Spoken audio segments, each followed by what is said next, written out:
देवसुतं देवं कंसचाणूरमर्दनं देवकी परमानन्दं कृष्णं वन्दे जगद्गुरु। गुरुर्ब्रह्मा गुरुर्विष्णु गुरुर्देवो महेश्वर गुरु साक्षात् परब्रह्म तस्मै श्री गुरुवे नमः।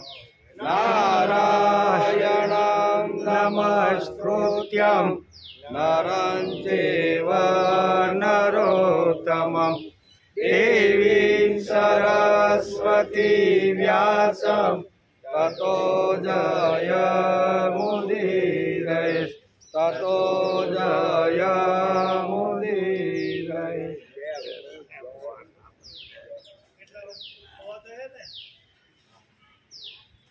हाँ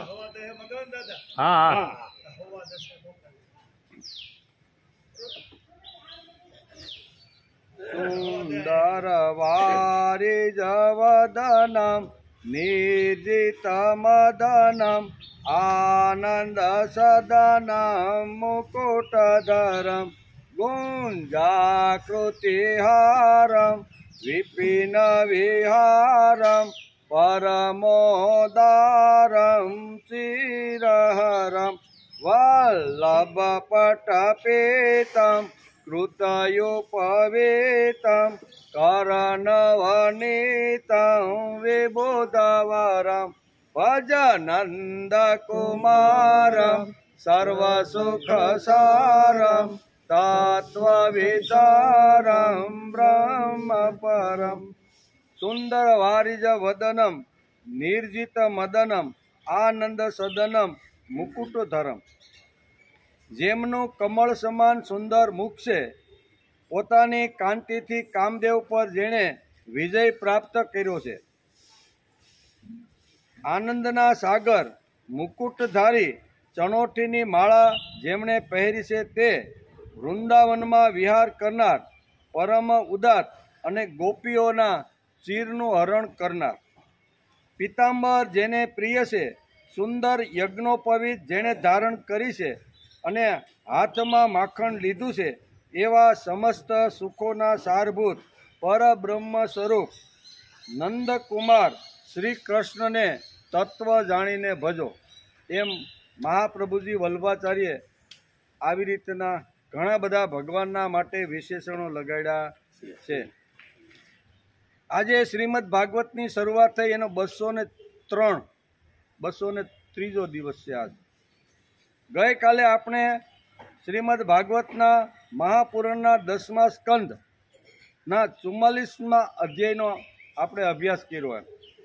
એમાં ચાણૂર, મુષ્ટિ વગેરે પહેલવાનોને તથા કંસનો ઉદ્ધાર, આટલા પ્રસંગો આપણે ગઈકાલે જોયા. એમ કે શ્રી કૃષ્ણે અફર સંકલ્પ કરી લીધો અને જોડી નક્કી થયા પછી કૃષ્ણે ચાણૂર અને બલરામે મુષ્ટિકનો સંહાર કર્યો. જોડી નક્કી થઈ ગઈ, સભામાંથી ઘણી ખળભળાટ મચી ગયો, બરોબર ને, કે આ તો અન્યાય થઈ રહ્યો છે. પણ ભગવાન વિચાર કરતા હતા કે હવે સભાજનોને મારે લાંબી રાહ જોડાવી નથી, એટલે એણે બંને ભાઈઓએ આવી રીતના મુષ્ટિક અને ચાણૂરનો બંને ભાઈઓએ વધ કર્યો. ત્યારબાદ કંસનો વધ કર્યો. કંસની પત્નીઓ વિલાપ કરતા કહ્યું કે હે સ્વામી, તમે નિરપરાધ લોકો સાથે ઉગ્ર દ્રોહ કર્યો છે, તેનું જ આ પરિણામ છે. આ પરિણામ જે આવ્યું ને એનું કારણ શું છે કે નિરપરાધી જે લોકો હતા એનો તમે ખૂબ દ્રોહ કર્યો છે. કંસને જ્યારે રણભૂમિ એટલે કે રંગભૂમિ પર વાળ ખેંચીને માર્યો ત્યારે મથુરાનો એક નાગરિક એની રક્ષા કરવા માટે આવ્યો નથી. એ આપણે પણ જોયું, બરોબર ને, કે આટલા મોટો રાજા, આટલા મોટા એના આજુબાજુના રક્ષણ કરવાવાળા બધા શસ્ત્રધારીઓ, પણ કંસ જ્યારે મરાણો ત્યારે એક પણ માણસ એનો જે હોય તે પણ કોઈ સામે આવ્યા નથી. એમ કે શ્રી કૃષ્ણે કંસની પત્નીઓને આશ્વાસન આપ્યું અને તમે તેમના સારી રીતે અગ્નિ સંસ્કાર કરો. આમ કહી માતા પિતાને મળવા માટે સીધા શું કહેવાય જ્યાં જેલખાનામાં માતા પિતાને બંદીવાન કંસે બનાવ્યા હતા ત્યાં સીધા ચાલ્યા. જ્યાં અહીંયા સુધી આપણે ગઈકાલે અહીંયા 44મા અધ્યાયને નમસ્કાર કર્યા. આજે આપણે 45મો અધ્યાયનો અભ્યાસ કરવાનો. 45મા અધ્યાયની અંદર શ્રી કૃષ્ણ બલરામનું યજ્ઞોપવિત ધારણ કરવી. બરાબર, યજ્ઞોપવિત એક સંસ્કાર છે, બરાબર ને. એને આપણે યજ્ઞોપવિત જનોય પણ કહેવામાં, જનોય આપવાનો પ્રસંગ અહીંયા વેદ વ્યાસે લખ્યો છે. અને વસુદેવ અત્યારે અહીંયા ગર્ગાચાર્યને બોલાવી અને એનો સુંદર મજાનો યજ્ઞોપવિત સંસ્કાર કરે છે. એ એક પ્રસંગ છે. અને ત્યાંથી સાંદીપનીના ગુરુકુળની અંદર બંને ભાઈઓ અભ્યાસ માટે વસુદેવ એને મોકલે છે. આ બે પ્રસંગો અહીંયા શાસ્ત્રકારોએ આપણે સમજાવવાનો પ્રયત્ન કર્યો. ભાગવતકારે બહુ સરસ મજાના આ બે પ્રસંગો, બરાબર ને, ટાઈટ છે વધારે.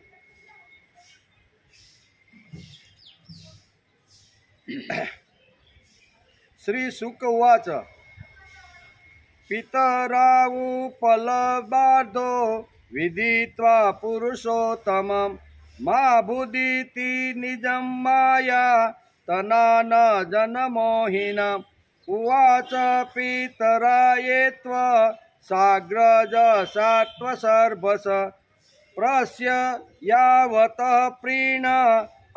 શ્રી સુખદેવજી મહારાજ કહે છે કે હે રાજા પરીક્ષિત, ભગવાન શ્રી કૃષ્ણે જોયું કે માતા પિતાને મારા ઐશ્વર્યનું, મારા ભગવત ભાવનું જ્ઞાન થઈ ગયું છે, પરંતુ તેમને આવું જ્ઞાન થવું ન જોઈએ. આનાથી તેઓ પુત્ર સ્નેહનું સુખ મેળવી શકશે નહીં. એવું વિચારીને તેમણે તેમના પર પોતાની તે યોગ માયાનો પડદો નાખી દીધો. આપણે ગઈકાલે જોતા હતા કે જે વખતે જેલખાનાની અંદર કૃષ્ણ અને બલરામ જ્યારે માતા પિતાને મળવા માટે ગયા ત્યારે એને સાતીએ લગાડ્યા નહોતા. શા માટે? કે આ તો પરબ્રહ્મ પરમાત્મા છે, એવા ભગવાનને હું દીકરા તરીકે સ્વીકારી શકું નહીં. એટલે ભગવાને આ અધ્યાયની અંદર જોયું કે માતા પિતાએ મને સાતી સરસો સાપી અને પુત્ર તરીકે સ્વીકાર્યો નથી. મને તો પરબ્રહ્મ પરમાત્મા તરીકે જ વસુદેવ અને દેવકી માને છે. તો હવે શું કરવાનું?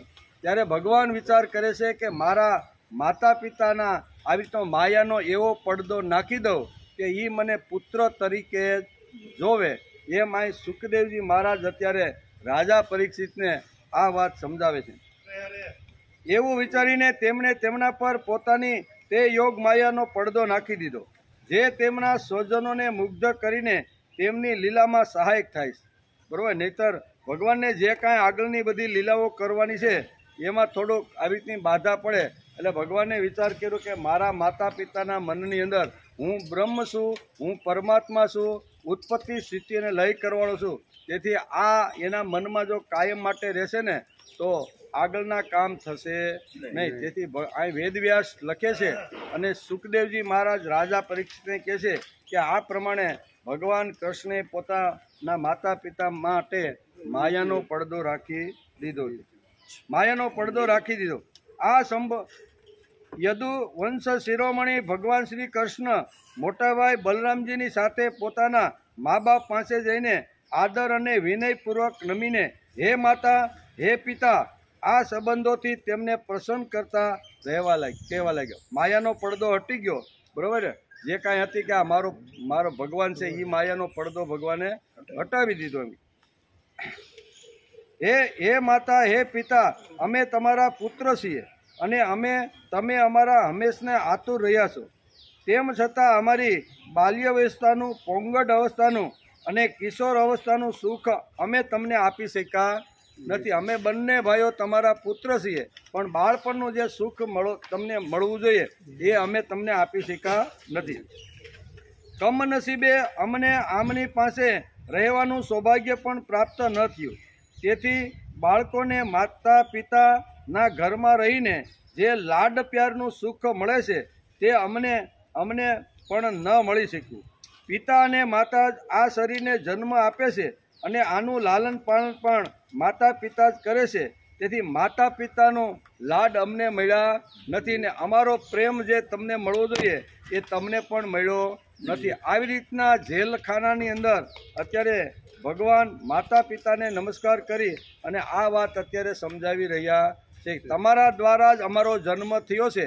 બાળપણની અંદર જે પિતાને બાળકનું જે સુખ મળવું જોઈએ, આનંદ મળવો જોઈએ, બાળક સાથે રમીને જે કિલોલ કરવો જોઈએ, એ અમે તમને આપી શક્યા નથી. તમને પણ અમારો પ્રેમ મળ્યો નથી. આમ અરસપરસની વાતો કરી અને કૃષ્ણ અત્યારે સમજાવે છે. આ શરીર ધર્મ, અર્થ અથવા મોક્ષની પ્રાપ્તિનું સાધન બને છે. જો કોઈ મનુષ્ય 100 વર્ષ સુધી જીવીને મા બાપની સેવા કરતો રહે તો પણ તે તેના ઉપકારોમાંથી મુક્ત થતો. માતા પિતાનું ઋણ એટલું બધું છે કે 100 વર્ષનું ભગવાન એને આયુષ્ય આપે અને જ્યાં સુધીનું આયુષ્ય હોય ત્યાં સુધી માતા પિતાની સેવા કરવામાં પોતાની બધી જ શક્તિઓ વાપરે તો પણ માતા પિતાના ઋણમાંથી દીકરો ક્યારેય મુક્ત થતો. બહુ સરસ અહીંયા ભગવાન શ્રી કૃષ્ણ અત્યારે માતા પિતાને જેલખાનામાં આ બધી વાત સમજાવી રહ્યા છે. જે પુત્ર સામર્થ્ય હોવા છતાં પણ પોતાના મા બાપની શરીર અને ધનથી સેવા કરતો નથી, તેના મૃત્યુ પછી યમદૂતો તેને શરીરનું માંસ ખવડાવે છે.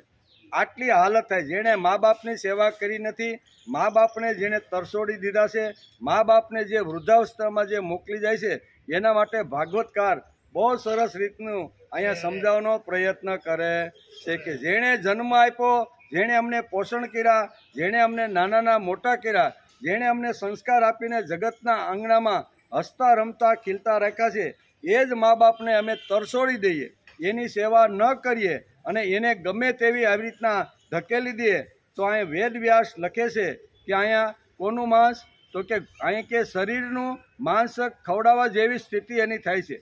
જે પુરુષ સમર્થ હોવા છતાં પણ વૃદ્ધ માતા પિતા, સતી પત્ની, બાળકો, ગુરુ, બ્રાહ્મણો અને શરણાગતનું ભરણ પોષણ કરતો નથી, તે જીવતો હોવા છતાં મુર્દા સમાન છે. ભાગવતકાર વેદવ્યાસ બહુ સ્પષ્ટ રીતે અહીંયા સમજાવે છે.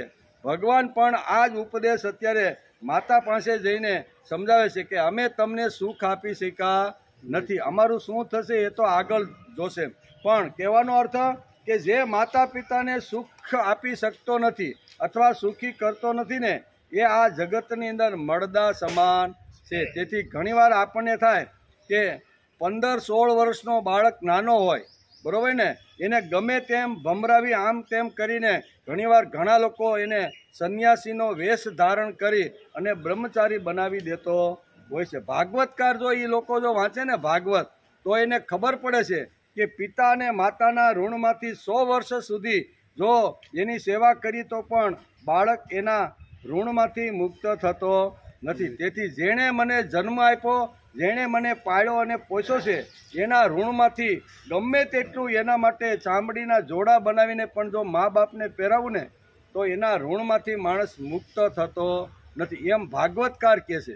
તેથી ઘણીવાર આવા નાના કુમળા છોડને હજી તો પાંગરા હોય ત્યાં જ એને આવી રીતના ભગવા વસ્ત્ર પહેરાવી અને મા બાપથી છૂટા કરી નાખે છે. એવા લોકોએ આ ભાગવત વાંચવું જોઈએ કે અમને કોઈ અધિકાર નથી એને મૂંડવાનો, એમ બરોબર ને, એને મૂંડવાનો કોઈ અધિકાર નથી. પણ સમાજમાં ઘણી બધી આવી રીતની ઘટનાઓ ઘટતી હોય છે અને જેના કુટુંબને અને આવી રીતના ભોગવવા પડે, સમાજ પણ ભોગવે છે ને, પછી તો ઘણા બધા આવી રીતના થાય છે.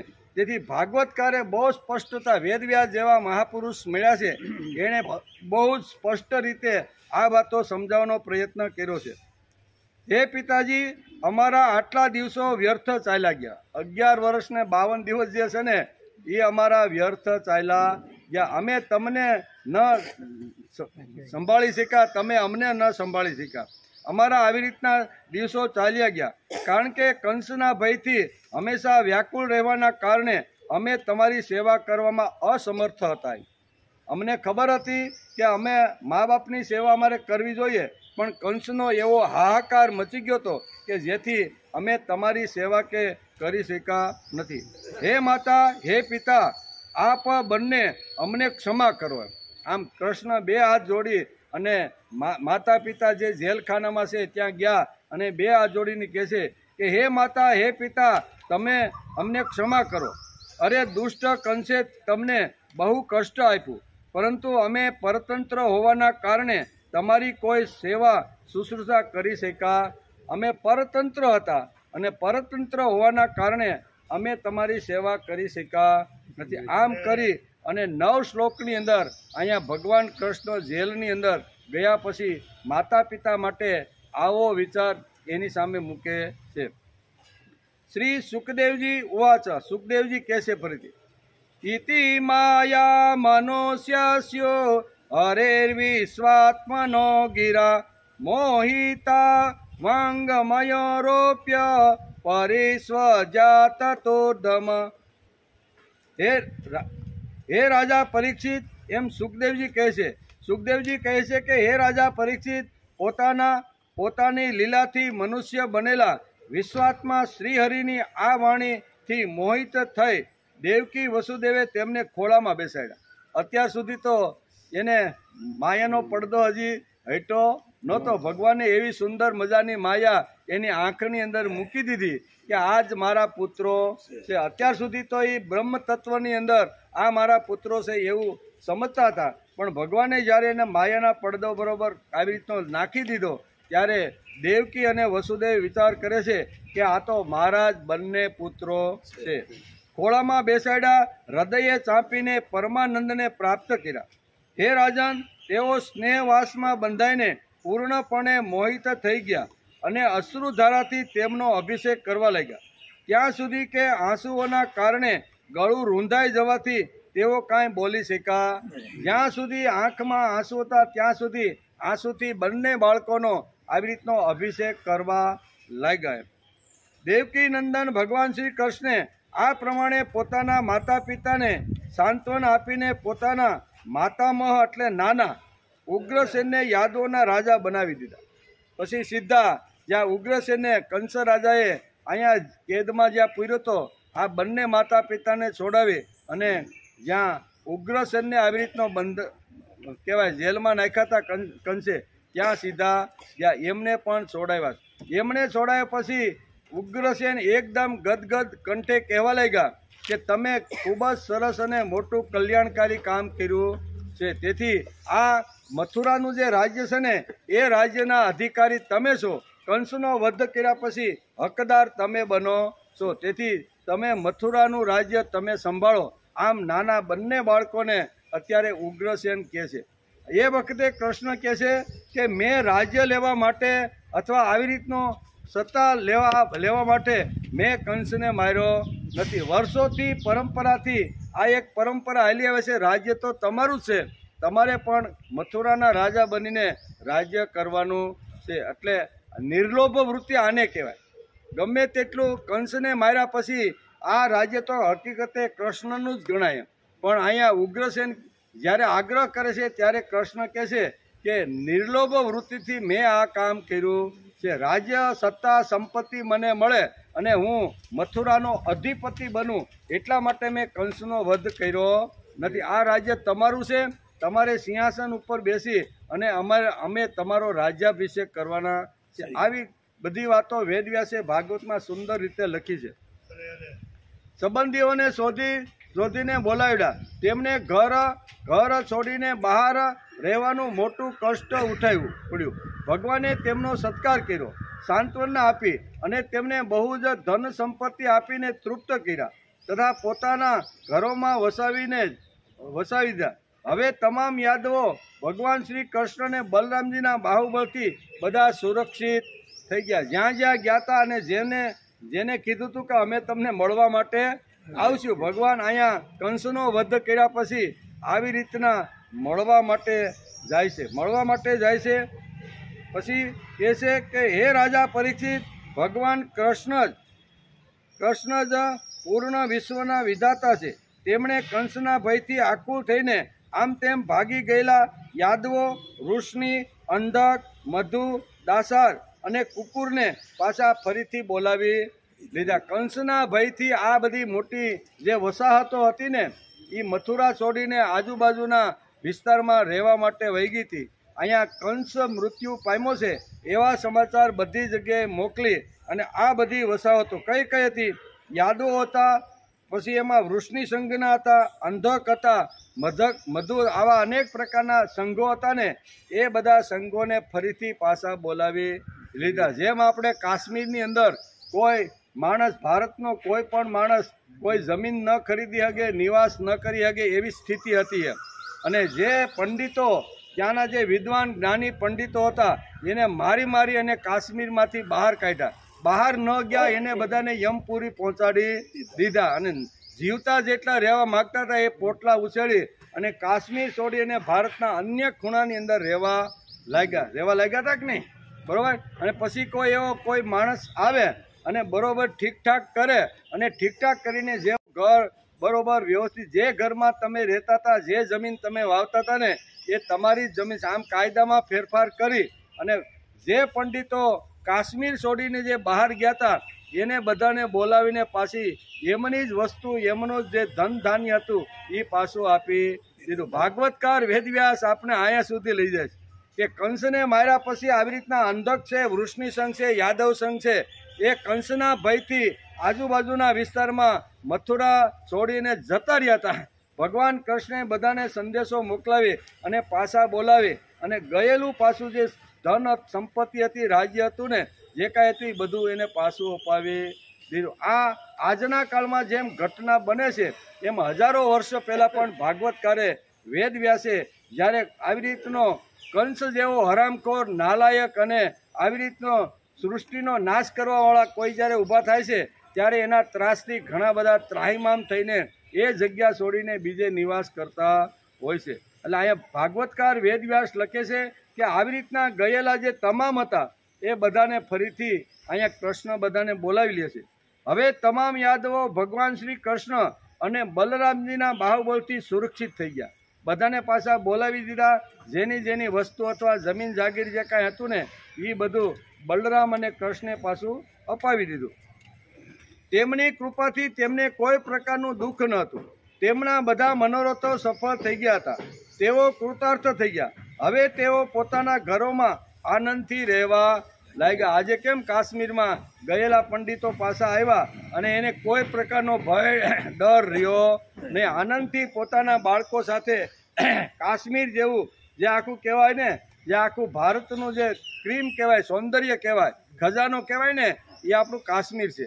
તો આવો ખજાનો, આવું સૌંદર્ય છોડી, આવો વૈભવ છોડીને જતા પહેલાં લોકોને કેટલો આઘાત અને પ્રત્યાઘાત લાગ્યો છે એ તો જે છોડીને બહાર ગયા હોય એને જ ખબર। એટલું મોટું વસાયું, એટલું સરસ રીતે હોય અને એ બધું મૂકીને જતું રહેવું એ કોઈ સામાન્ય વસ્તુ નથી। અને આવી ગયેલી વસ્તુ પાછી જો કોઈ અપાવે ને તો એના ઉપર માણસને આદર અને ભાવ ઊભો થઈ જાય છે। તેથી વૃષ્ણિ સંઘ છે, યાદવ છે, આવી રીતના અનેક જે સંઘો હતા એ પાછા આવ્યા અને ભગવાન ઉપર ફીદા થઈ ગયા છે કે અમારી ગયેલી સંપત્તિ, ગયેલો વૈભવ, અમારું ગયેલું જે કાંઈ હતું ને એ તમે પાછું અમને અપાવી દીધું, આમ કે છે। ત્યારબાદ વેદવ્યાસ લખે છે કે મથુરાના વૃદ્ધ પુરુષો પણ યુવકો જેવા બળવાન બની ગયા। કેવા યુવકો જેમ વૃદ્ધ જેવા હતા પણ વિચારથી નબળા જે પડી ગયા હતા ને એને પાછા કૃષ્ણ ભગવાન જેવા મહાપુરુષ મળ્યા તો એણે બધાને યુવાન જેવા બનાવી દીધા। મથુરાના વૃદ્ધ પુરુષો પણ યુવકો જેવા બળવાન અને ઉત્સાહી થઈ ગયા હતા, કેમ કે તેઓ પોતાના નેત્રોના પડિયા વડે વારંવાર ભગવાનના મુખારવિંદના અમૃતનું પાન કરતા હતા।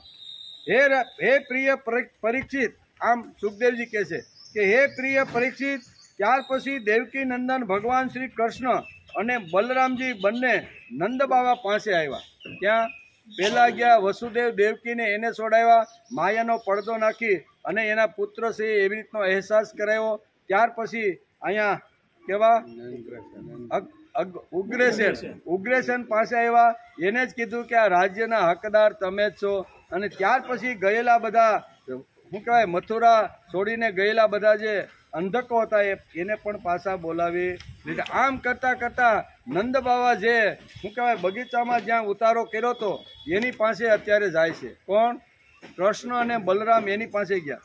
હે પ્રિય પરીક્ષિત, ત્યાર પછી દેવકી નંદન ભગવાન શ્રી કૃષ્ણ અને બલરામજી બંને નંદ બાવાની પાસે ગયા। તેમને ભેટી પડ્યાને કહેવા લાગ્યા કે હે બાબા, તમે અને મા યશોદાએ મને ખૂબ સ્નેહ અને ખૂબથી લાડ લડાવ્યા છે, અમારું પાલન પોષણ કર્યું છે, એમાં કોઈ શંકા નથી. જેટલા લાડ પિતાએ બાળકને લડાવવા જોઈને એના કરતાં વિશેષ લાડ અને પ્રેમ તમે અમારા ઉપર રાખ્યો છે. એમ બે હાથ જોડીને નંદ બાવાની સામે અત્યારે અહીંયા કૃષ્ણ અને બલરામ કહે છે. ખૂબ સ્નેહ અને ખૂબ લાડથી અમારું પાલન પોષણ કર્યું છે. એમાં કોઈ શંકા નથી કે મા બાપ પોતાના સંતાનને પોતાના શરીરથી અધિક સ્નેહ કરે છે. જેમણે પાલન પોષણ ન કરી શકવાના કારણે સ્વજન સંબંધીઓને છોડી દીધા છે તે બાળકોને જે લોકો પોતાના પુત્ર જેવા લાડ પ્યારથી ઉછેરે છે તે જ વાસ્તવમાં તેમના મા બાપ છે. ઘણીવાર આવી રીતના પ્રસંગો ઊભા થાય, છોડવા પડે બાળકોને બાળપણથી, બરોબર. તો એવી રીતની ક્યારેક ઘટના ઘટે તો કોઈના આધાર લઈને એ બાળકો જ્યારે જીવતા હોય છે જેના આધારે એ પણ એના માતા પિતા છે. શાસ્ત્રકાર કહે છે કે જનિતા ચોપનેતા સ યસ્ય વિદ્યા પ્રયસતી અન્નદાતા ભયદાતા પંચેતા પિતરે સ્મૃતા. આમ આપણું શાસ્ત્ર કહે છે કે 5 પ્રકારના પિતા હોય છે. એક પિતા ખાલી જન્મ આપે એટલો જ નહીં, પણ જગતની અંદર દરેક માણસને 5 પ્રકારના પિતા હોય છે. પહેલો હોય છે જનિતા. જનિતા ચોપનેતા ચ યસ્ય વિદ્યા પ્રયચ્છતિ અન્નદાતા ભયદાતા પંચતે પિતરો સ્મૃતા. આવું શાસ્ત્રમાં લખ્યું. પહેલા ક્યાં છે? જનિતા એટલે જન્મ આપનાર. એ મારા મા બાપ તો મને ખરા છે. જેણે આ જગતમાં લાવવાનો જે નિમિત્ત બન્યા છે એ મારા પહેલા માતા. પછી ચોપનેતા. ચોપનેતા એટલે જન્મ આપ્યા પછી જેણે મને ઉપનયન સંસ્કાર જેણે મને આપ્યા છે ને એ પણ મારા માતા પિતા છે. જનિતા ચોપનેતા છે યસ્ય વિદ્યા પ્રયચ્છતિ. અને જેણે મને સંસ્કાર આપ્યા, જેણે મને જ્ઞાન આપ્યું એ પણ મારા પિતા સમાન છે. પછી આંગળી પકડી અને મને ગુરુની પાસે જે લઈ જનાર છે ને એ પણ માતા પિતા સમાન છે. ચોથા છે અન્ન આપી અને પોષણ કરીને મોટો જે મને કરે છે ને એ પણ મારા માતા પિતા છે. અને 5મા પિતા છે ભયમાંથી મને જે મુક્ત કરાવે ને, ભયથી ડરી ગયેલો, થાકી ગયેલો, કંટાળી ગયેલો, એની અંદર ઉત્સાહ સ્ફૂર્તિ આપી અને એનો નિર્ભય બનાવવાનો જે લોકો પ્રયત્ન કરે છે એ એના મા બાપ ગણવામાં આવે છે. તેથી શાસ્ત્રકારોએ આ 5 પ્રકારના માતા પિતા કીધા છે. તેથી ભગવાન શ્રી કૃષ્ણ અને બલરામ બે હાથ જોડે કે કદાચ કંઈક કારણોસર અમે અમારા જન્મ આપ્યા પછી મા બાપથી અમે કદાચ છૂટા પડી ગયા છું, પણ તમે અમને અન્ન આપ્યું, તમે અમારું પોષણ કર્યું, તમે અમને લાડ લડાવ્યા, તેથી તમે અને યશોદા તમે મારા માતા પિતા છો. આ કૃતજ્ઞતાનો જે ભાવ છે ને એ ભાવ અત્યારે નંદ બાબા પાસે જઈ અને ભગવાન શ્રી કૃષ્ણ વ્યક્ત કરે છે. હે બાબા, હવે તમે લોકો વ્રજમાં જાઓ. શું કહે છે કે હે બાબા હવે તમે લોકો વ્રજમાં જાઓ. એમાં શંકા નથી કે અમારા વિના વાત્સલ્ય સ્નેહને કારણે તમને બધાને બહુ દુઃખ થશે. હવે તમે અહીંથી વિદાય લઈ અને વ્રજની અંદર તમે જાઓ, તમને ખૂબ દુઃખ તો થશે જ, પણ હવે મારા જે મા બાપ છે જેણે મને જન્મ આપ્યો છે ને એની સાથે પણ થોડા દિવસ મને રહેવાની મારી એવી ઈચ્છા છે. એમ કરીને બાબાને બે હાથ જોડી અને કહે છે તમે વ્રજની અંદર જાઓ. બાબા, હવે તમે લોકો વ્રજમાં જાઓ. એમાં શંકા નથી કે અમારા વિના વાત્સલ્ય સ્નેહને કારણે તમને બધાને દુઃખ થશે. 100% તમને દુઃખ થવાનું છે. તમારો વાત્સલ્ય ભાવ, તમારો પ્રેમનો ભાવ, તમે અમારા ઉપર જે આંતરડાનો જે પ્રેમ કર્યો છે ને એને હિસાબે તમને છોડતા, તમને અમને છોડતા ખૂબ જ આવી રીતનું દુઃખ થશે. એમાં શંકાને કોઈ સ્થાન નથી. દુઃખ થશે, દુઃખ છે. અહીંના સુહૃદ સંબંધીઓને સુખી કરીને અમે તમને મળવા આવશું. હવે થોડોક સમય અમે મથુરામાં રહી, અહીંયા ઘણીવાર કંસના ત્રાસથી ઘણા લોકો દુઃખી થઈ ગયા છે, તો એને થોડું ઘણું સુખ આપવું, એના મનની અંદરથી નિરાશા છે, ભય ભીતતા છે, એ બધું કાઢી અને એને પણ થોડુંક સુખ આપી અને ફરીથી અમે પાછા આવશું. આવું આશ્વાસન અત્યારે બલરામ અને કૃષ્ણ બાબા નંદ બાબાને આવી રહ્યા છે. ભગવાન શ્રી કૃષ્ણે નંદ બાબા અને બીજા વ્રજવાસીઓને આ પ્રમાણે સાંત્વન આપી બહુ જ આદરપૂર્વક વસ્ત્ર, આભૂષણો અને અનેક ધાતુઓના વાસણો વગેરે આપી તેમનું સન્માન કર્યું. ઘણીવાર આપણે પ્રશ્ન થાય છે, હજી તો કંસને માર્યો છે, બરોબર ને, અને ત્યાંથી ખાલી હાથીના દાંત કુલયવડને મારીને હાથીના દાંત લઈને આવ્યા છે. હવે આની પાસે વૈભવ આવ્યો ક્યાંથી? ઘણીવાર આપણે પ્રશ્ન થાય. અહીંયા કહે છે કે નંદ બાવાની સાથે જે ગોપ બાળકો જે આવ્યા હતા ને, એને વિદાય વખતે ઘણું બધું ધન સંપત્તિ અને સોનામોર અને ઘણા બધા રત્નો આપે છે. ત્યારે આપણે અહીંયા ઉગ્રસેન યાદ આવે છે, કારણ કે અહીંયા ટૂંકની અંદર વર્ણન કર્યું છે. ઉગ્રસેને કીધું કે હવેથી તમે મથુરાના રાજા તમે બનો, કંસને માર્યા પછી આ અધિકાર તમને પ્રાપ્ત થઈ જાય છે. ત્યારે કૃષ્ણ કહે છે કે હે ઉગ્રસેન, કારણ કે નાના થાય ને એના, એ નાનાને કહે છે કે આ કંસને મારીને રાજ સત્તા મારા હાથમાં લેવા માટે મેં એને માર્યો નથી. આ રાજ તમારું, સત્તા તમારી, અને આ બધું તમારું છે. તમારે જેટલું આમાં જે કરવું હોય એ બધું તમારું છે. ત્યારે ઉગ્રસેન કહે છે કાંઈ વાંધો નહીં, રાજા તો હું બનીશ, પણ આ ધન ધાન્ય આ મથુરાના જે નગરની જે કાંઈ જાયદાદ છે ને એ બધી તમારી છે. તેથી અહીંયા લખે છે કે આવા ઉગ્રસેને જ્યારે કીધું કે તમારે આમાંથી જેટલું જ્યારે જોઈ ત્યારે તમે તેને દાન અને કોઈને આપી શકો છો. તેથી અહીં જતાં કહે છે કે આવી રીતના તમે વ્રજની અંદર જાઓ. ઘણા બધા ગોપને ઘણી બધી અગવડતા હતી, તો એને પણ ઘણું બધું ધન ધાન્ય આપીને બધાને વિદાય કર્યા છે. એમ કે સુખી કરીને અમે મળવા આવીશું. ભગવાન શ્રી કૃષ્ણે નંદબાવા અને બીજા વ્રજવાસીઓને આ પ્રમાણે સાંત્વન આપી બહુ જ આદરપૂર્વક વસ્ત્ર, આભૂષણો અને અનેક ધાતુઓના વાસણો વગેરે આપ્યા અને એનું સન્માન કર્યું. ભગવાનની વાત સાંભળીને નંદબાવા પ્રેમ અધીરા થઈને બંને ભાઈઓને ભેટી પીડ્યા અને નેત્રોથી આંસુ સારતા ગોપોની સાથે વ્રજ તરફ ચાલી નીકળ્યા. ગાડાઓ લઈને આવ્યા હતા, એ ગાડામાં બેસી અને બધા જ ગોપ સાથે નંદ બાવા તે વ્રજની અંદર જઈ રહ્યા છે.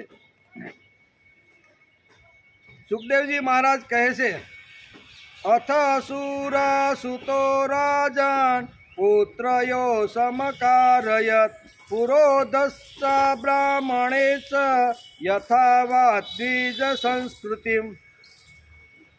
પરીક્ષિત રાજા કહે છે કે હે પરીક્ષિત મહારાજ કહે છે કે હે રાજા પરીક્ષિત, ત્યાર પછી વસુદેવજીએ પોતાના પુરોહિત ગર્ગાચાર્યજી તથા બીજા બ્રાહ્મણો પાસે બંને પુત્રોના વિધિપૂર્વક દ્વિજ સંસ્કાર, યજ્ઞોપવિત સંસ્કાર કર્યા. આપણે આની આગળ જોયું હતું કે જે વખતે ગોકુળની અંદર કૃષ્ણ નાના મોટા થતા હતા, બગીચાની અંદર અહીંયા એકવાર આ કર ભરવા માટે જ્યારે બાબા નંદ બાવા મથુરામાં આવ્યા, એ જ વખતે વ્રજમાંથી વસુદેવ પણ આવેલા હતા. બંને બગીચામાં મળ્યા અને મળ્યા પછી કીધું કે આ મારો પુત્ર તમારે ત્યાં નાનાનો મોટો થાય છે, એ કંસને ખબર પડવી જોઈએ નહીં, નહીંતર ઘણા બધા આવી રીતના કરીને એને ખલાસ કરવાનો પ્રયત્ન કરશે. પણ મારો જ પુત્ર છે, ક્ષત્રિય છે, અને ક્ષત્રિયના બાળકોને સંસ્કાર આપ્યા વિના એ પૂર્ણ થતો નથી. તેથી હું ગર્ગાચાર્યને તમારે ત્યાં મોકલીશ અને કોઈ પણ માણસને ખબર ન પડે એવી ગુપ્ત રીતે તમારે આ બંને બાળકોના આવી રીતના સંસ્કારો કરવાના. નામકરણ સંસ્કારથી જે કાંઈ કાન વિંધવાના હોય અથવા શું કહેવાય જે કાંઈ કરવાના, મુંડન કરવાનું હોય ને, એ 5-7 જે સંસ્કારો છે તમારે ત્યાં એને કરવાના છે. અને કર્યા ગૌશાળામાં, એ આપણે આગળ જોયું હતું. પણ હજી યજ્ઞોપવિત સંસ્કાર એનો બાકી હતો. એ સંસ્કાર પૂર્ણ થાય ત્યારે જ માણસ પૂર્ણ થાય. 16 પ્રકારના સંસ્કારો ભારતીય તત્વજ્ઞાનની અંદર, ભારતીય સંસ્કૃતિમાં 16 પ્રકારના સંસ્કારો જ્યારે માણસ ઉપર જ્યારે થાય છે ત્યારે માણસ પૂર્ણ થાય છે. 16 સંસ્કાર છે, એટલે કે 16 સંસ્કારો છે. એટલે કે ઉપનયન સંસ્કાર એવું નામ આપવામાં આવ્યું છે. એમ ગર્ગાચાર્ય કહ્યું. ઉપ એટલે પાસે અને નયન એટલે લઈ જવું. ઉપનયન એ સંસ્કૃત શબ્દ છે. ઉપ એટલે પાસે અને નયન એટલે લઈ જવું. એટલે કે ઉપનયન સંસ્કાર, ઉપ એટલે પાસે ને નયન એટલે લઈ જવું. જે સંસ્કારથી શિષ્યને ગુરુની પાસે લઈ જવામાં આવે છે તે સંસ્કાર એટલે ઉપનયન સંસ્કાર જે માતા પિતા પોતાની આંગળી પકડી અને ગુરુના તપોનમાં એના ઉપર વધારે સંસ્કાર પડે, વધારે વિદ્યા મળે, એટલા માટે જે બાપ આવી રીતનો જે પ્રયત્ન કરતો હોય છે એને ઉપનયન સંસ્કાર કહેવામાં આવે છે. યજ્ઞોપવિત ધારણ કરનારે વેદનિષ્ઠા અપનાવવાની હોય છે અને વેદનિષ્ઠા અપનાવેલા શિષ્યને ગુરુ જ્ઞાન આપે છે. વેદનિષ્ઠા જેને યજ્ઞોપવિત જેને ધારણ કર્યું છે એવા જ બાળકોને જૂના કાળની અંદર જ્ઞાન અને વિદ્યા આપવામાં આવતી હતી. તેથી વસુદેવ વિચાર કરે છે કે હવે આ પૂર્ણ 11 વર્ષ ઉપરનો થઈ ગયો છે, 11-12 વર્ષના બંને બાળકો છે, એને મારે તપોની અંદર વિદ્યા જ્ઞાન મેળવવા માટે લઈ જવા જોઈએ. તો એના માટે પ્રથમ તો એને ઉપનયન સંસ્કાર આપવા. ઉપનયન સંસ્કાર જે બાળકે લીધું હોય એને ગુરુ તપોની અંદર વિદ્યા અને જ્ઞાન આપતા હતા. તેથી અહીંયા વસુદેવ ગર્ગાચાર્યને બોલાવે છે અને બંને ઉપર આવી રીતના ઉપનયન સંસ્કારો કરે છે. યજ્ઞોપવિત ધારણ કરનારે વેદનિષ્ઠા અપનાવી હોય છે અને વેદનિષ્ઠા અપનાવેલા શિષ્યને ગુરુ જ્ઞાન આપે છે. જૂના કાળનો વિચાર કરીએ, આપણા પૂર્વજોએ જે વર્ષો પહેલા મૂળિયા અને પાંદડા ખાઈને જે લખી રાખ્યું છે ને, એ જબરદસ્ત આખી બધી સંસ્કૃતિ છે. ભારતીય સંસ્કૃતિની અંદર જ્યારે બ્રાહ્મણ હોય, ક્ષત્રિય હોય, વૈશ્ય હોય કે શુદ્ર હોય, કોઈ પણ જ્ઞાતિમાં જૂના કાળની અંદર જ્યારે એનો જન્મ થાય છે અને 7-8 વર્ષનો થાય છે ને, ત્યારે ગમે તે વર્ણનો હોય ને, બધા જ વર્ણોને જૂના કાળની અંદર યજ્ઞોપવિત સંસ્કાર આપવામાં આવતા હતા. આજે ધીમે ધીમે હજારો વર્ષ વીતી ગયા, ધીમે ધીમે ભૂસાતું ગયું. જૂના કાળમાં 4 વર્ણોને યજ્ઞોપવિત આપવામાં આવતી હતી. પછી ધીમે બધા બ્રાહ્મણો પાસે અત્યારે રહી સંસ્કાર લેતા હતા. શા માટે? યજ્ઞોપવિત સંસ્કાર એટલે દિશા અને દીક્ષા જે આપે ને એને જ આ સંસ્કાર કહેવામાં આવે છે. તેથી જૂના કાળમાં બધું હતું, પણ ધીમે આ ખભા ઉપર એકવાર આવી રીતના 9 તંતુના તાતણા આવી ગયા.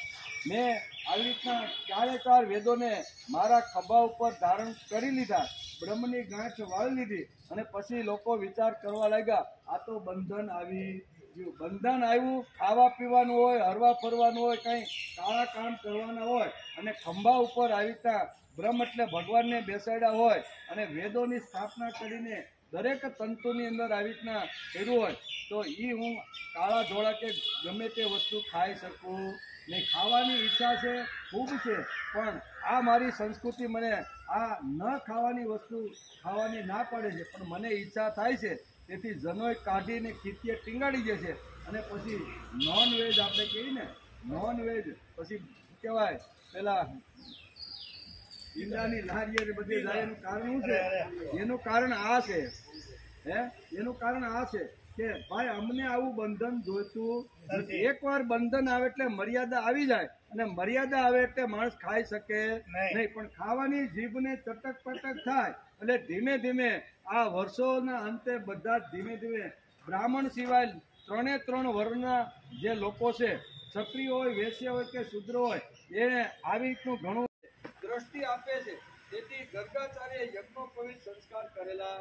દિશા બતાવે, કેવી કે ભાઈ તારે આ દિશા તરફ નહીં, પણ તારે આ દિશા તરફ જવાનું છે. એ દિશા જે બતાવે ને એને દીક્ષા કહેવામાં આવે છે. દીક્ષા એ સંસ્કૃત શબ્દ છે, એનો ગુજરાતી થાય છે દિશા બતાવી, સારી દિશા બતાવી. યજ્ઞોપવિત ધારણ કર્યા પછી ગુરુ પાસે જણાને કર્તવ્યની દીક્ષા અને જીવનની પ્રાપ્તિના સિદ્ધાંતો ત્યાંથી ગુરુ પાસેથી મળે છે. આ અર્થમાં ઉપનયનનો અર્થ છે બીજી આંખ. એક આંખ તો 11 વર્ષ ને 52 દિવસ પાસે તો હતી, પણ બીજી આંખ એટલે વિદ્યા મેળવવાની, જ્ઞાન મેળવવાની, નવી દ્રષ્ટિ મેળવવાની, નવો વિચાર મેળવવાનો. મારી પાસે જે અધૂરા છે એ પૂર્ણ કરવાનો માટે તપોની અંદર બાળકોને જૂના કાળમાં મોકલવામાં આવતા હતા. અત્યારે અહીંયા વસુદેવ વિચાર કરે છે કે હવે તો 11 વર્ષનો થયો છે, ધીમે ઘણું બધું એની અંદર કરવાનું બાકી છે. તેથી ગર્ગાચાર્યને બોલાવી અને સંસ્કાર આપે છે. આ અર્થમાં ઉપનયનનો અર્થ થાય છે બીજી આંખ, નવી દ્રષ્ટિ. એવો પણ આ અર્થ ઘટાવી શકાય છે. ઉપનયન સંસ્કાર એ દિવ્ય સંસ્કાર છે. તેથી જ વસુદેવ ગર્ગાચાર્યને બોલાવી બંને ભાઈઓને યજ્ઞ પવિત્ર સંસ્કાર અહીંયા આપે છે. બંને ભાઈઓને બોલાવે છે, ગર્ગાચાર્ય પાસે લઈ જાય છે અને બંનેને સંસ્કાર આપે. યજ્ઞોપવિત સંસ્કાર દ્વારા માનવનો નવો જન્મ થાય છે.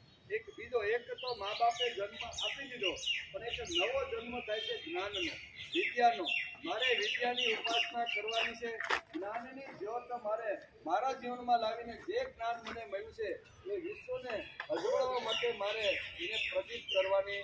આ જે સંસ્કાર આપવાનું જે કામ કરે એને તપોરમાં જૂના કાળમાં ગુરુ કહેતા હતા. આવા ગુરુ પાસે જો બાળકને મોકલવાનું હોય ને તો પૂર્વ તૈયારી રૂપે વસુદેવે ગર્ગાચાર્યને બોલાવીને આ યજ્ઞોપવિત સંસ્કાર કરાવ્યા છે. ઉપનયન સંસ્કાર એ દિવ્ય સંસ્કાર છે. તેથી જ વાસુદેવે આ ગર્ગાચાર્યને બોલાવીને કરેલું છે. યજ્ઞોપવિત સંસ્કાર દ્વારા માનવનો નવો જન્મ મળે છે. તે તેનો નવો સંસ્કાર જન્મે છે. જન્મના જાયતે શૂદ્ર સંસ્કારો દ્વિજ ઉચ્યતે. આમ આપણા શાસ્ત્રમાં લખ્યું. શું લખ્યું છે? જન્મના જાયતે શૂદ્ર સંસ્કારો દ્વિજ ઉચ્યતે. જ્યાં સુધી એને યજ્ઞોપવિત ધારણ કરી નથી ત્યાં સુધી શૂદ્ર છે, પણ એના ખભા ઉપર જ્યારે આવી યજ્ઞોપવિત જ્યારે આવે છે ત્યારે દ્વિજ એટલે આપણે બીજી ભાષામાં કહેવું તો બ્રાહ્મણ. દ્વિજ એટલે બ્રાહ્મણ પણ થાય છે અને દ્વિજ એટલે એક નવો જન્મ એને મળે છે. ઉપનયન સંસ્કાર એટલે તેજસ્વી જીવનની દીક્ષા. જનોય આપતી વખતે બટુકને એટલે વિષય વાસના ઉપર કાબુ રાખો. લંગોટી બાંધવી એટલે વિષય વાસના ઉપર કાબુ રાખવો. ફેલાઈ જતા સૂર્યના કિરણોને બહિર્ગોળ એટલે કે કોને કાચ વડે એકત્રિત કરવામાં આવે તો તેમાંથી અગ્નિ પેદા થાય છે. આ આપણે બધા ભણીને બેઠા આપણે બધા હાથમાં બિલોરી કાચ, ઘડીવાર નાના આપણે હતા ને ત્યારે બિલોરી કાચ આવતું. એ બિલોરી કાચ આપણે સૂર્ય ઉપર રાખી અને એનું જે બધા જે કિરણો છે એ બધા એકત્રિત થાય અને કોઈ પણ આવી રીતનું પાંદડું હોય કે કપડું એના ઉપર રાખી તો શું થાય? દરગી ઉઠે જ નહીં. એ બધી શક્તિ તો ફેલાઈ ગયેલી છે, પણ ફેલાયેલી શક્તિને બિલોરી કાચની અંદર એકત્રિત કરી અને જો નીચે આવી રીતનું કોઈ આપવા હોય તો એનું પરિણામ થાય છે. તેથી વેડફાતી રહેલી માણસની અંદર રહેલી જે અનેક પ્રકારની જે શક્તિઓ છે, તાકાત છે, બળ છે, એ બધી જગ્યાએ ઘણી જગ્યાએ વેર વિખેર થતું હોય છે. તો લંગોટી બાંધવી એટલે વિષય વાસનાને મારે કંટ્રોલમાં રાખવાની છે. તેથી બટુકને જે વખતે યજ્ઞોપવિત આપવામાં આવે છે ત્યારે શાસ્ત્રકારો લખે છે તેને લંગોટી પહેરાવવામાં આવે છે. લંગોટી શા માટે? કે વિષયને મારે કાબુમાં રાખવાના. જે કામના છે, વાસના છે, જે કાંઈ મને જે હોય એને મારે કહેવાય 22 કે 25 વર્ષ સુધી એને મારે કંટ્રોલ કરવામાં આવે તો તેમાંથી અગ્નિ પેદા થાય ને એ આપણે બધા કરી બેઠા. તે રીતે વેડફાઈ જતી, પ્રસરી જતી, સ્ખલિત થતી વીર્ય શક્તિને બાંધી રાખવામાં આવે, સંયમિત કરવામાં આવે તો એમાંથી પ્રચંડ શક્તિ નિર્માણ થાય છે. એમ વેદ વ્યાસ ભાગવતની અંદર અહીંયા જે વખતે યજ્ઞોપવિત સંસ્કાર કરવામાં આવતો હતો અને એમાં યજ્ઞોપવિત સંસ્કાર શા માટે છે, ભારતને આવી રીતના લંગોટી શા માટે પહેરાવવામાં આવે છે, એ બધી જ વાતો આપણા શાસ્ત્રકારોએ લખી રાખી છે.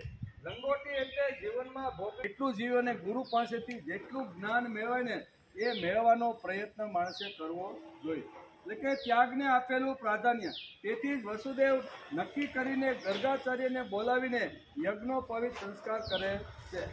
સુખને ગળે ન લગાડતા સાદાઈને જ આલિંગન આપવું. સાદાઈ હોય તો જ વિદ્યા સંપાદન થાય છે. 25 વર્ષનો બાળક થાય અને જ્યાં સુધી ભણતો હોય, પછી સ્કૂલની અંદર હોય, કોલેજમાં હોય કે કોઈ યુનિવર્સિટીમાં અભ્યાસ જો કરતો હોય ત્યાં સુધી એને સાદગાઈ રીતે જીવન જીવડાવવાનો મા બાપે પ્રયત્ન કરવો જોઈએ. ઘણીવાર આપણે સાંભળીએ કે આ બાળકને મેં એટલી બધી સગવડતા કરી આપી, બરાબર, આટલી મોટી 5-5 લાખની એને ફી કરી, એસીના રૂમ, એક જ રૂમમાં એક શિક્ષક ભણવા માટે જ્યાં મોકલો હતો ને ત્યાં બધો એક ને આવું બધું કર્યું, પણ છતાંય નાપાસ થયો. નાપાસ થયાનું કારણ તમે આટલી બધી સગવડો એને આપીને ભાઈ, એ સગવડોની અંદર આળોટવા માંડ્યો અને વિદ્યા રહી ગઈ એક બાજુ.